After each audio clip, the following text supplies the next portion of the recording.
Hey guys, comment nou ye? Jodi am vin ansama avek yon ti video pou nou kote nou kwa pale de Wichel ki kouche sou kaban l'opital. Ta semble li malade, nou pa kone sa li genye. Nou vwèman pa kone sa li genye. Ta semble diva nou an malade. Nap monti boz nap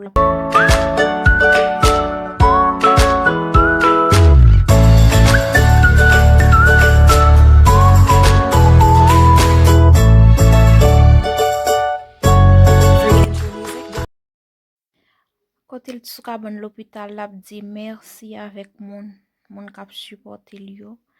On priye pou li pou rétabli l bien vite. Li vreman pral manke nou la.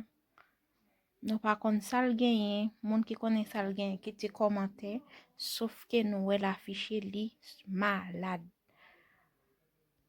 On priye pou l rétabli li, merci. Bye.